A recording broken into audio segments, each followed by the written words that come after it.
Hello,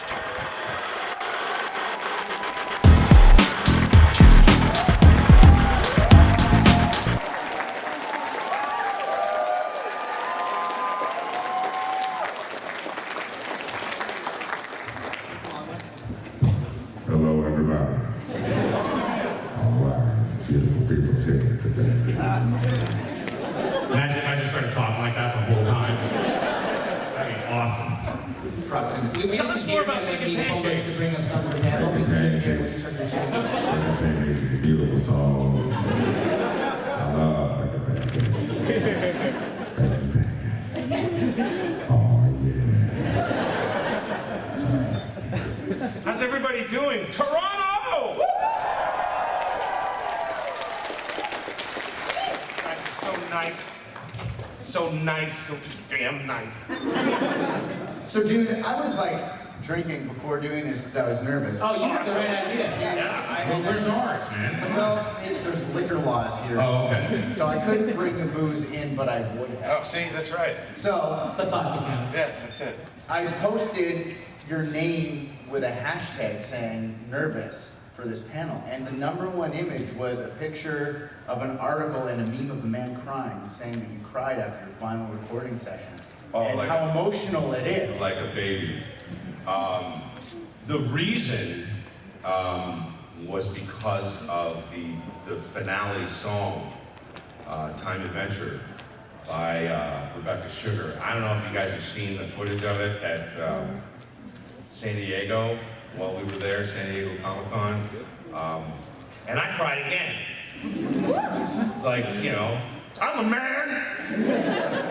I can shed some tears. But like, it was just a really beautiful song about friendship, and it was just like, I don't know, it just wrapped it up for me. Like, I mean, emotionally too. It put emotionally in place what I was thinking. It was brutal. I could barely get through the recording. I had to stop, and then we'd start again. You know, and I mean, like ugly cry, like, you know, lip quiver, like the puckered chin, you know what I'm talking about? Like and then that stutter, you know, that stuttered breath. You can't get past that and sing a song and be like, yeah, this is great. No, it was difficult. It was really, really hard. But even Hinden, who plays Princess Bubblegum, she went in before me, and I was like, how'd it go? And she was like, oh. I was like, oh man, here it goes. As soon as I got in there, I was like, okay, you guys ready? Cool, rolling. I mean, it was rough. It was really rough. But it was a reflection, I think, of just how much I felt for the character of Jake and for the characters within the show, that relationship, and as well as everybody that works on the show. I mean, it was a real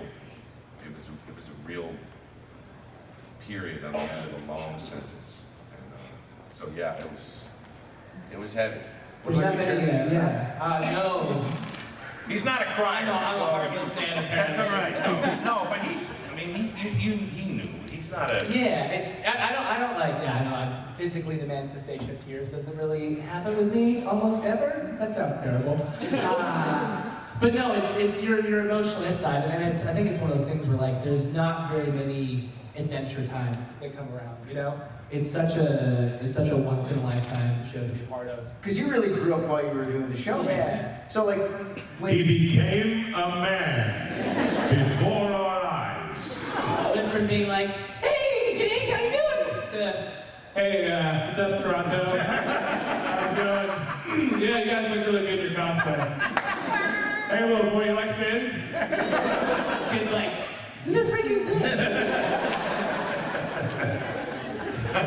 so when you think of like lessons you're taking from the show during your formative years, what's like the big one you're walking away with? And not just from like real life in the booth, but from your character and the things that you've read. I mean, definitely, I think on the first part of it, definitely just in the booth and stuff, I mean, it was such a great learning experience. Just getting to work with John and Hinden and D-Brad Baker and Tom Kenny and everybody on a week-to-week basis. It's like, I've done like obviously some voiceover before it, but it's such a it's such a great learning experience just to see them doing their thing week in and week out and getting to learn from the best of the best. Thank you. And just getting to watch the people that you grew up being a fan of from the shows from your childhood. That was just in itself is such a surreal thing to be able to do. And then, he's dishing it out. That's it. And then in the life thing, in the life part of that question, I think, like I said, it's just, you don't get many opportunities like this type of show come around. And I don't think, I mean, it wasn't until we were a little ways through it that we kind of realized that it was that show, at least for me. And then once you realize that, you're just like very flattered and very thankful to be a part of that. And it just, I think it gives you such a happiness for life, and just such a thankfulness to be on that level and get to be this character that so many people relate to and so many people love. And it was like just making sure that you do right by them. And he's just, fits the little adventurous 12-year-old kid in every single one of us. We've all kind of had that at one point in our life, and so it's cool to give voice to that. And it's one of those shows that will live on in like such an awesome way. So yeah, for me, it's something to be very, very thankful and just love when you're in it, you know? You know, John, we were making jokes in the hallway about like the Little Mermaid and stuff, which were all Sorry. By the way, we were like perfectly timed. Love the Little Mermaid. And you said something just like about, you're making a joke about, well, someday some guy's gonna come up to me and I was a kid, you're singing the big pancake. No, I made a joke. Like I made a joke. I was like, apparently she sang a song and it was beautiful, and then I was being a jerk backstage, like, how old is that movie? You know, and I was like, and then I said out loud immediately after that, I was like, but you know damn well in 20 years, some guy's gonna be like, hey man, sing the Bacon Pancake song, and I'll be like, you bet, Bacon Pancake. And it's just like that's it. It's like, listen, if you're involved in something that so many people appreciate, it's just really a wonderful thing. The give and take between the show and its fans, in all forms. It's really amazing. Like I remember when I did a convention, and I can't remember the convention specifically, but I knew the show was really, really special when an entire family approached me and they were all cosplaying Adventure Time. The father was Princess Bubblegum. The mother was Ice King. The daughter was Finn. And then they had a little infant baby that was dressed up as Was it Gunter? No. Or was it LSP? No, LSP. It's Lumpy Space. Never seen anything cuter than a baby dressed as Lumpy Space Princess. It was so, I was just like, oh my God. But I was sitting there thinking to myself, I can't believe this. This is the entire family. Generations are watching this, and it just blew my mind. And when you can reach people from 1 to 92, and everybody gets something from it, that's a very special project to be involved with. Futurama has done it. Adventure Time has clearly done it. And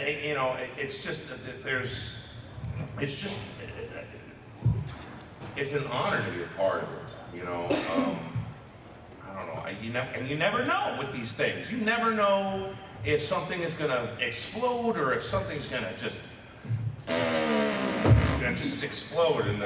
But this thing just took off. Like a bullet train in Korea. Literally. Jake the dog was on a bullet train in Korea. And when I saw that, I was just like, man, this is just incredible. So, it's just been an amazing ride. Do you ever settle your arguments being like, hey, who's the bullet train? Yeah, right. That doesn't work at home. The wife doesn't, no. Nope. I wanted to get some questions from the audience, and I was asking some people before they came in, and I got a question here. If you were going to take one of the characters, one of the side characters, and give them a spin-off, which character would it be? That's for both of you, by the way. Yeah. Coming up on Adult Swim, it's Banana Cops. Hold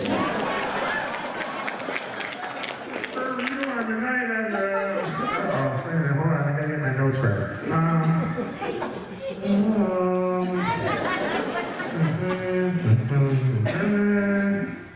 Tonight on Banana Cops. Yeah, sure, why not? Banana Guard. Yeah, sure. I would love like a gritty banana. Oh, yeah, that's it. But just, like, tum-tum.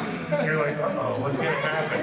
Banana The Cop's like, amazing narration that leads you to every scene. And then just the Banana Cop just like, Where's my gun? sure, that'd be fun. If you got a question, just put your hand up. I've got one more that I got before I came in here. Was there a side story that you wish had been explored just a little bit more? Gosh, there's so many. There's like, it's hard. I mean, when you have literally like 285 episodes. But how many characters are in those I mean, episodes? yeah, like thousands. I mean, it's crazy. And I think a lot of times, like when there's stuff the creators wanted to tell, they might not have been able to tell it like earlier on, but then they definitely had time to tell those stories later.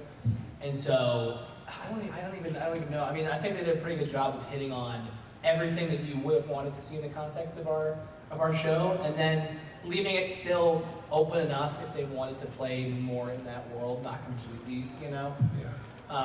But yeah, I think all the main characters I feel like really got their due at one point or another, whether it be for like our mini-series that we would do, or just the overarching plot of the show.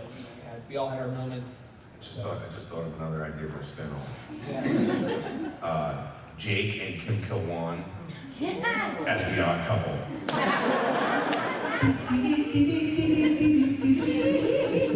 That'd be perfect. Oh my God, Kim Kilwan's poking things like. You guys didn't put your thank you for putting your hand up. That's great. Yeah. She gets the first question, by the way. And she has the full lifetime dress. Yeah. Looking good. Hot tub again.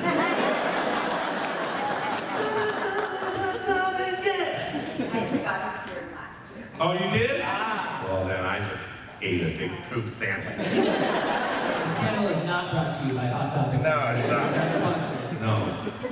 And I'm sorry if you heard this question before, but I would love to know if either of you have a favorite episode and why it's your favorite episode. One of my favorites is there's a lot, but one of my early on favorites is definitely the Trouble Lumpy Space episode, just because we get bit by the lumps, and so me and John got to do our impressions of Lumpy Space Princess, which basically Lumpy Space Princess is Pen doing. Wait.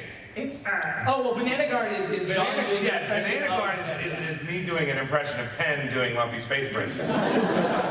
Like a bad impression of that. Like, I mean, that's, but, it's just not, oh my God. That's not cutting it. That's where that came from. And that's why one of my favorite episodes is just us doing like basically lumpy versions of ourselves. So I loved doing Jake the Brick. Yeah. great episode. I loved doing Jake the Brick because it was just like my David Attenborough tribute. It was really, and we won the Emmy for that one, which was kind of cool.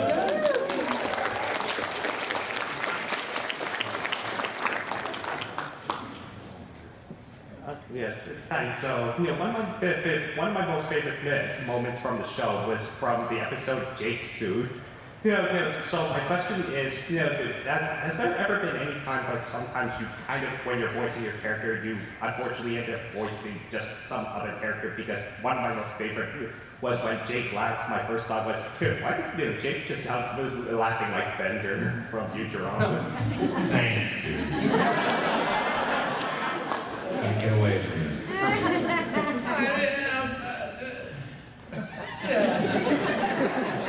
That was a lazy moment that got by. Yeah, I mean, especially I think when it's like voices that are close to, that aren't like ridiculously different anyway. Sometimes you're tired. It's when you're tired that when I'll be like, hey dude, that's totally, mathematical. Wait a minute, that's not it. Hold on, rewind. I mean, but I don't know. it only happens like when you're really tired in the studio. Like that's Still one of my favorites still. With so many like voices and so many characters on the show, how do you determine like when you're gonna call somebody in to voice a character? Are there times where they're being like, listen, we're gonna get Henry Rollins in for this one? You're like, why? I've got the best voice ever. No, I don't. No, there's no. You bring in Henry Rollins. I don't care. I don't care if I have a good one. I want Hank in the booth, man. He's great. Oh my God. I think, yeah, we're always stoked to have people come in and guest on our show, and you get to meet them, and you get to hang Yeah, out no, with them. that's- Like, yeah, you always want other people to come in, and then it adds more of a variety to No, the voices absolutely. as well. The more textures you can have in a show like that, the better it is. I mean, you know, sure we can do it, but who cares? I've heard the Lou Ferrigno story, which is very funny. It's a classic. But like, was there? Have you guys heard the Lou Ferrigno story? Oh, sorry. All right. I want to steal a bit from another con. I'll tell you the Lou Ferrigno story. I don't want you to take it in the wrong way, but I'm telling you the Lou Ferrigno story. By the way, whenever someone asks me what's like the most funny or embarrassing thing that's happened during the Midnight Report, this is always The Lou Ferrigno story. So Lou came in to play Billy, right? Remember Billy? Yeah. Now, exactly. Yeah. Which is what we're getting at. So Lou reads lips like perfectly. And he's totally cool in the studio and sees through the glass, and he's you know, seeing Kent, who's the showrunner, and he's directing him from the other side of the class, and he can see him, you know, and he can also, he has hearing aids, and it's very slight. So we're all there, we're all like, oh man, this is so cool. And it's like, okay. And he's like, all right, Lou, I want you to, when you say Billy, I want you to sing it out. It's Billy! Like a rock star. And immediately I'm like, okay, you can't hear music, dude. This is like, wait a minute. Okay, all right, let's just have a little faith. So Lou is just like, game. And Kent's like, okay, not like that, but like more like, you're like, Billy! And I'm sitting there going, oh no. This is happening, this is happening, this is happening. Okay, I'll do it.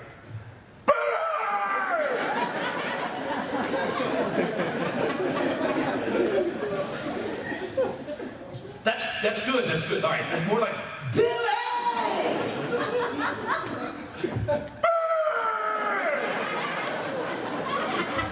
This happened about 4 or 5 more times.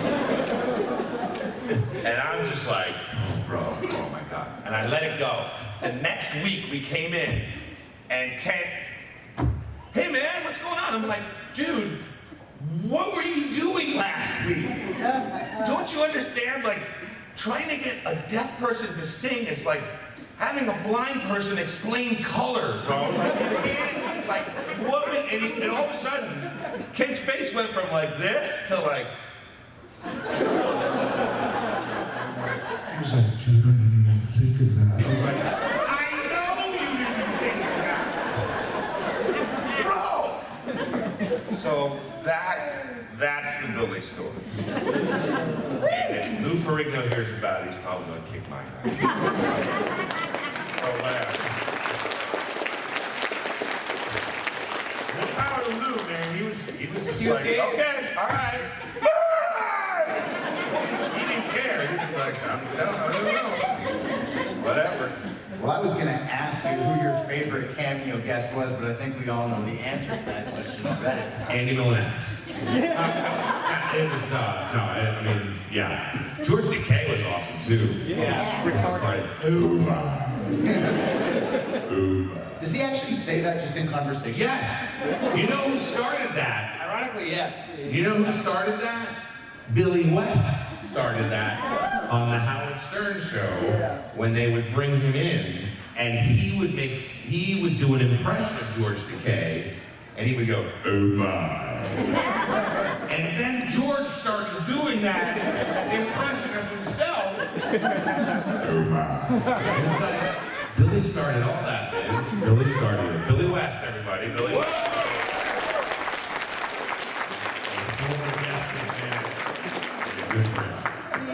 We got a question from the crowd over there.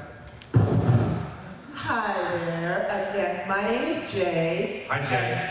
The reason, here's a little thing. My favorite is the part of the Futurama is that Finn and Jake were in it. It's Yes. like, what time is it? Time for you to shut up. That's right. Oh yeah, and like they said, how would you feel, I was thinking about how would you feel if Bender and Jake were talking to each other, just like Finn and Lance were talking to each other, and how would you feel if Lance and Bender were talking to each other? If who and Bender were talking to each other? Lance and Bender from Voltron. Oh. Blue Paladin. Oh, this is it. Oh, I see. This is it. Hey, put on your show pony outfit. Here we go. Hey, what's up, dude? I kind of fly robots and stuff, but you look different than usual robots. Yeah, you got a funny hat, kid. Hey, my hat is awesome! Dude, his hat is totally awesome. Shut up, you. I'm not talking to the dog. I'm talking to the kid. Yeah, this drunk robot's a jerk. And scene.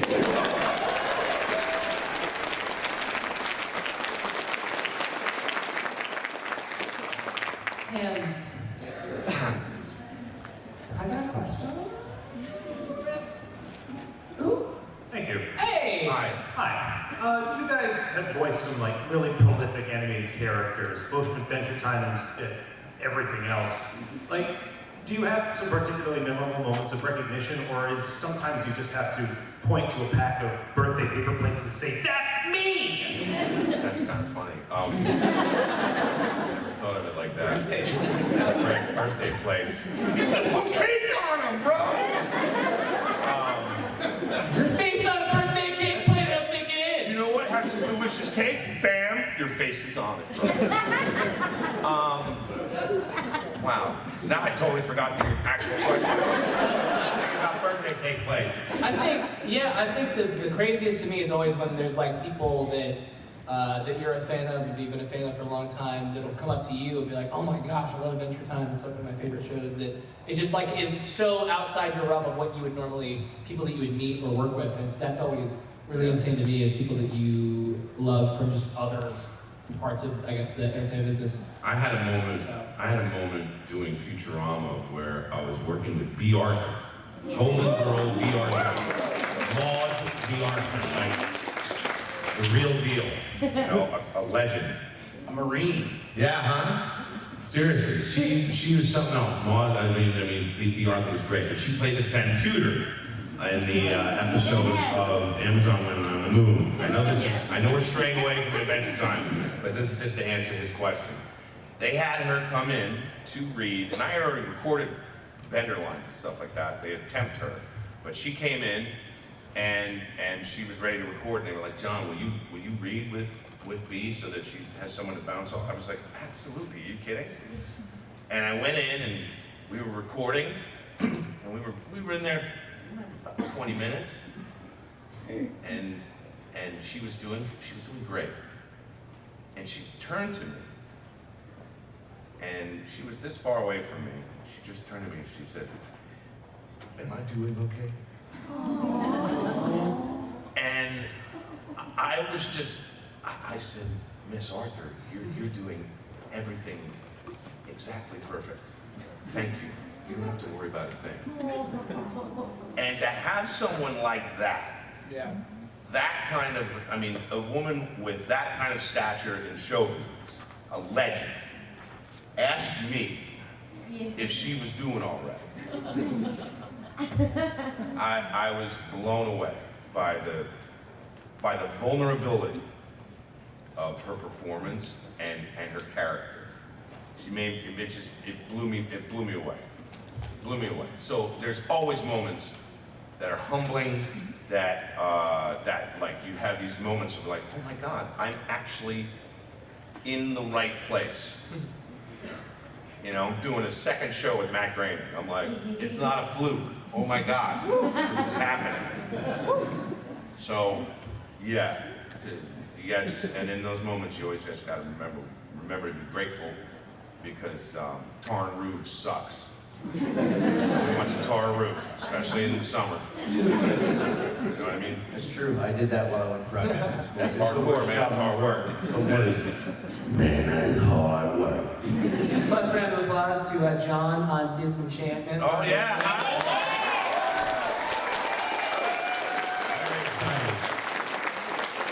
Anybody looks in my daughter, they get their head chopped off. Question over there. What was your favorite sword, Ben?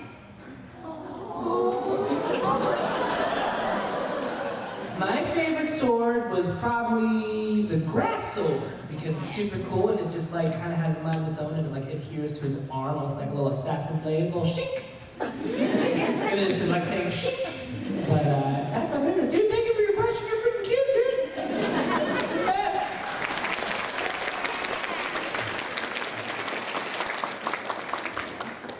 Hey guys. Hi. First, banana cops. When you said that, my mind immediately went to the 90s show Cops. Exactly. Yeah, that's perfect. We have to get that guy's permission, though.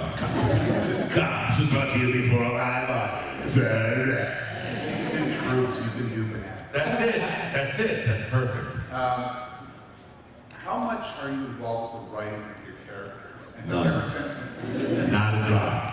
Nothing? Not a drop. Not a single drop. Unless something we improv in the room and it just happens and they go, that was funny, we're gonna keep that. Yeah. That's about it. That's about it. Other than that, I let the writers write and do their thing because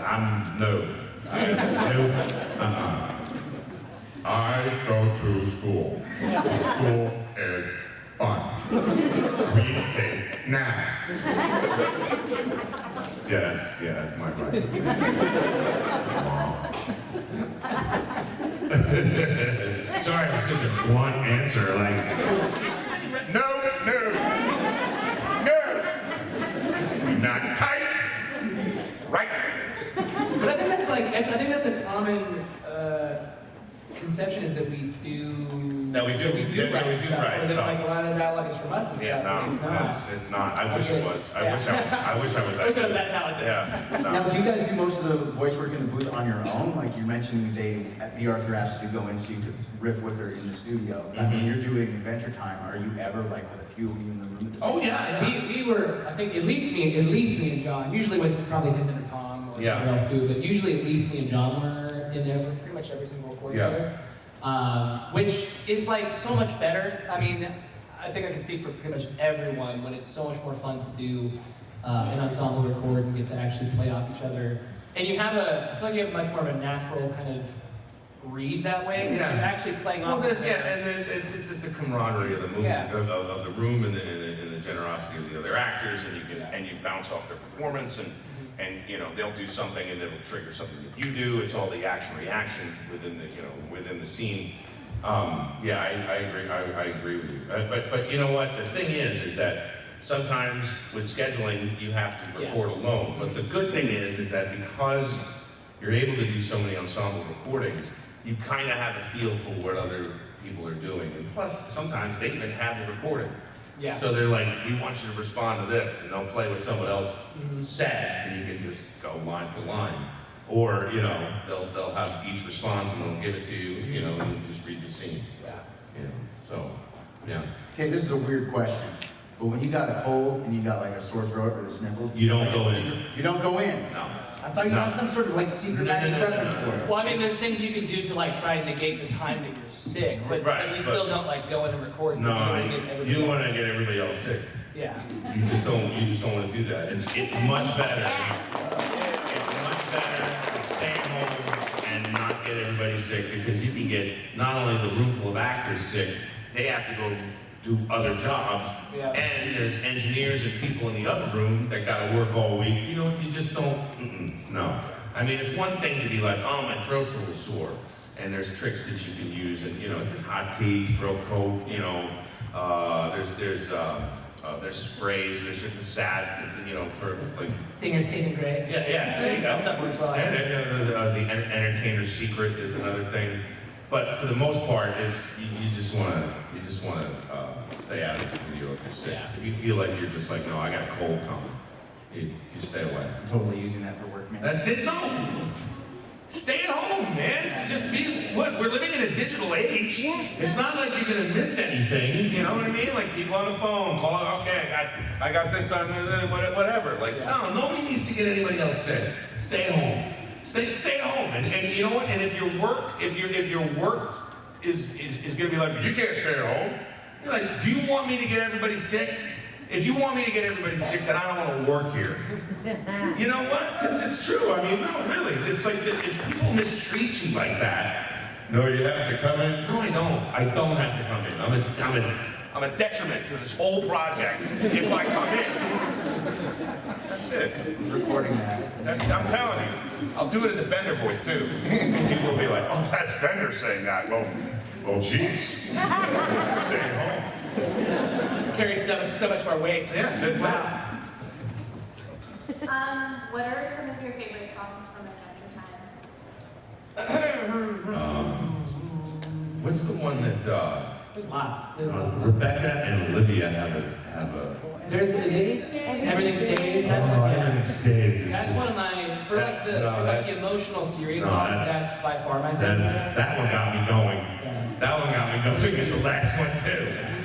Before Time Adventure, that one I was just like, oh God, it's coming. No. Yeah, that was something. This last song though is gonna kill you. In a good way, but it's gonna kill you. In a good way, it's beautiful. I think pretty much most of the main cast sing it except for me. Because just because the storyline where it's at, the episode and stuff. But so I didn't record on that one. But the first time I heard it, basically, like sung it all, was when I watched the finale. We had like they had a screening in LA this past Monday. So me, Olivia. I wasn't able to go to that. Yeah, it was cool. It was like packed out theater with fans. They had some press and stuff as well. But we just like watched it. Sorry, you guys. We watched it with everyone on the big screen, the whole thing, start to finish, and I hadn't seen any of it until then, and so that was like probably the most optimal viewing experience, and just seeing the fan reaction as they're watching it, like basically live right next to you. Are you like hoping that they cry when they're watching it? Oh, a lot of them did, yeah. Right on. And that's, I mean, yeah, not in a bad way, but you can. You're hoping that there's that emotional thing, and there definitely was. And so that was cool. And that song, I hadn't heard any version of it, period, until just watching it fully done. Which was really Beautiful. Cool. Yeah. And bacon pancakes, sure, why not? Throw that in there. Hi. Oh, hi. It's a pleasure to be here. Thank you for coming. Oh, thank you for having us. It's lovely to talk to you. So damn nice. Canadians, man. Yeah. I'm very excited. I was just wondering if you could be the voice of any other character in any other show or movie or anything. As a voice actor, who would be someone that you would really want to voice? For me, probably Batman.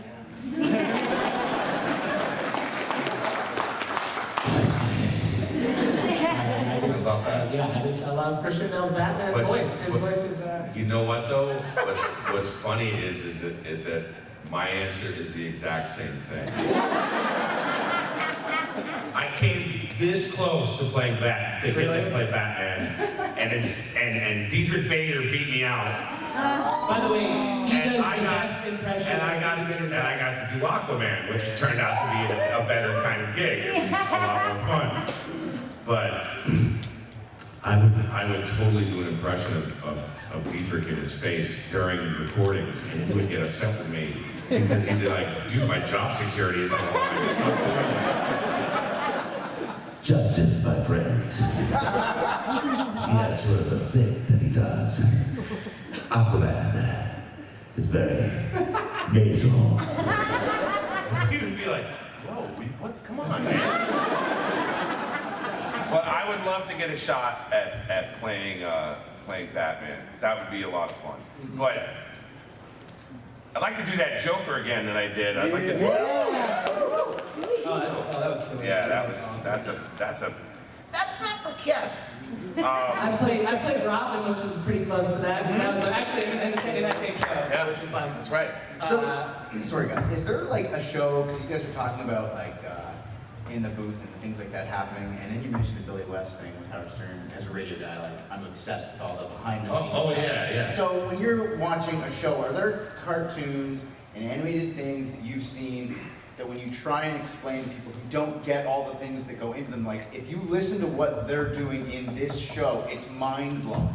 Is there a show like that for you guys as people that work in the industry? Wow. That's a multi-layered question. Yes. I think for me growing up, one of my favorites to watch was like, kind of, I guess, ish, but Last Airbender growing up was one of my favorites. The reason that I mention that is because, like, in that show, I think it was one of those shows where, like, the tonality of all the voice acting was so, like, just natural and, like, real. It was just, like, it didn't, It wasn't cartoony. It wasn't cartoony at all. It's like Holly Hunter when she's in The Incredibles. Yeah, exactly. Amazing. No, it's perfect. And I love that, and I was like, oh, that's cool. And so getting to work on certain things where I've gotten to do a little bit of those types of things has been fun too. To where it's not just always the broader aspect, but having that kind of, I don't know, the real tone in there sometimes is really, really cool. So that's why, as a kid, it was so different, that show, than a lot of other shows because of that. I still can't believe I did that many seasons on Futurama. That show, like just all the people that, I mean, just like the top-notch people that I was surrounded by. It was just, oh my God. Just Maurice LaMarche, Toronto's own. Come on now.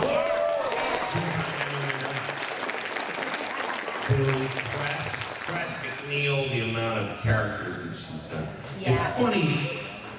I don't know if it's the shows that, like the actual show that blows me away, but like the actors within them. Yeah, I agree. Kind of like, you know, when they can go this way and then they go that way, and then they're like watching Billy West do like 3.5 pages of dialogue by himself. Yeah. In Futurama, like that was like seeing that thing, like to see that, like people don't understand. This guy is talking to himself for like 3 minutes. Like that's just, you know, and he'd do it in front of a room full of executives, which is the most high-pressured, like at a table read, where like, you know, you got all these Fox people, you got Comedy Central people, you got like, and he's just going, oh, good news, everyone. I like good news. What's good news? Bounces back and forth and back. It's just incredible. Like, those are the things that blow my mind. And then, you know, and then like getting to work with, you know, these great art studios that, you know, they produce these just beautifully drawn, you know, beautifully drawn cartoons. I mean, Adventure Time, there's never been anything like it drawn like this on television. I think it's probably, to me, is like one of the most beautiful looking shows. Yeah, and even with like a dire scene, you could look at it, and it's still just mind blowing. I don't know. Everything is, yeah. I got one more question left. This guy right here. Don't screw it up, bro. So much pressure. Yes. So, hello. Hi. So, the question that I have for you is, as an aspiring actor myself, is what is the hardest moment in both your careers that you had to overcome? No. I got this one. It's all right. The old man steps up. Let me tell you a story. I was in 1996. I had just broken up with my comedy partner. I was doing stand-up in New York, and we were really good, and we worked all the time, but it was breaking that up. And I auditioned for a television sitcom, and I got the part. It was a pilot. Got the part. It was Greg Giraldo. Remember Greg Giraldo from all the Comedy Central roasts, that comedy? His first pilot. And so I played his best friend. And we do the pilot in LA, and you know, it was in April. We do it. It was for ABC. You know, about a couple weeks later, find out the show's been picked up. 16 episodes. This is huge, right? It's going to be incredible. I'm over the moon. The show got picked up. This is a big deal. I'm going to do 16 episodes of a sitcom. This is going to be huge.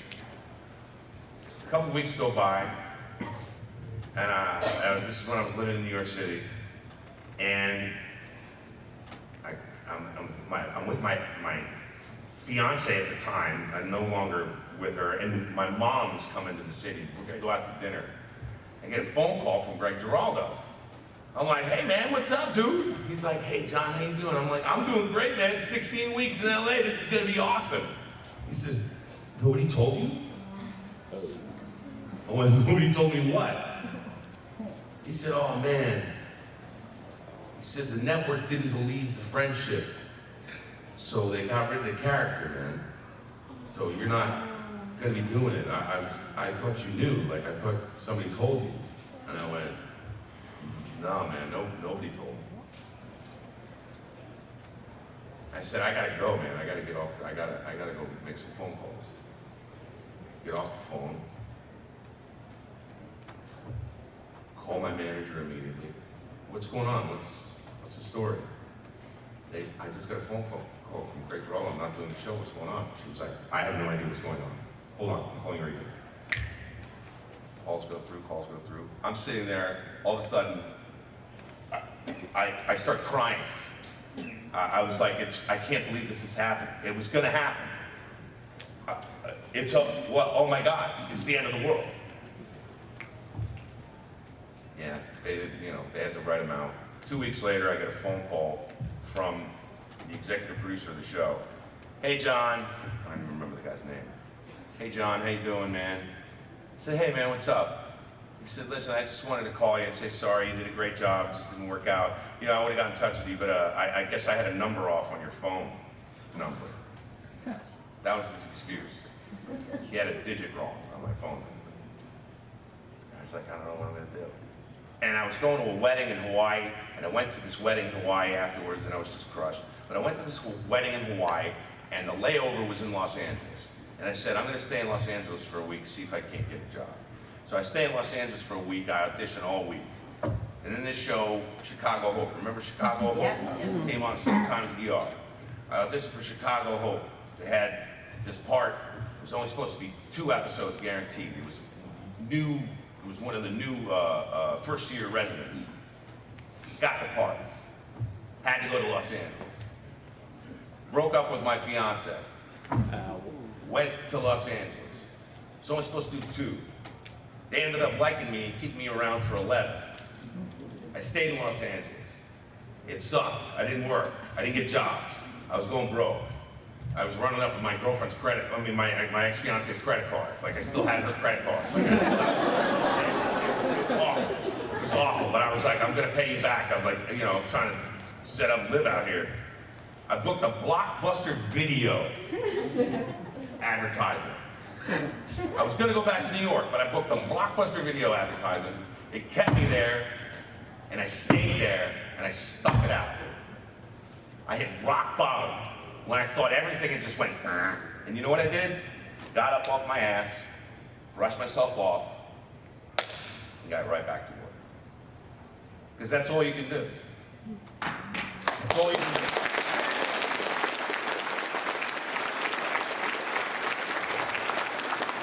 As an actor, this life is going to kick you in the gut, hardcore. You're going to find yourself on the floor, like crying, like a mess. Like the bottom fell out of your life. And then 5 minutes later, you have to get up and just brush yourself off and just go do it. And that's just it. That's just the bottom line. So you're gonna have the worst days of your life as an actor, but they're also gonna be these incredible highs.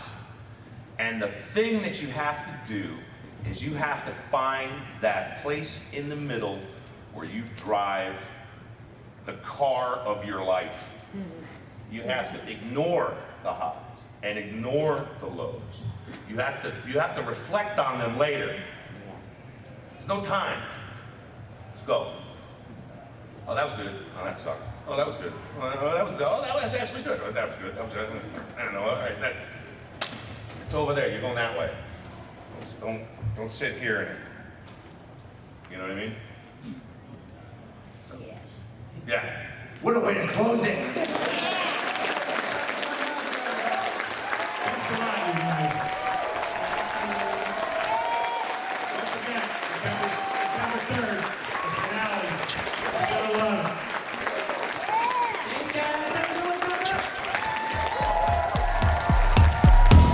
Thank you for watching the Convention Junkies coverage of Fan Expo Canada 2018.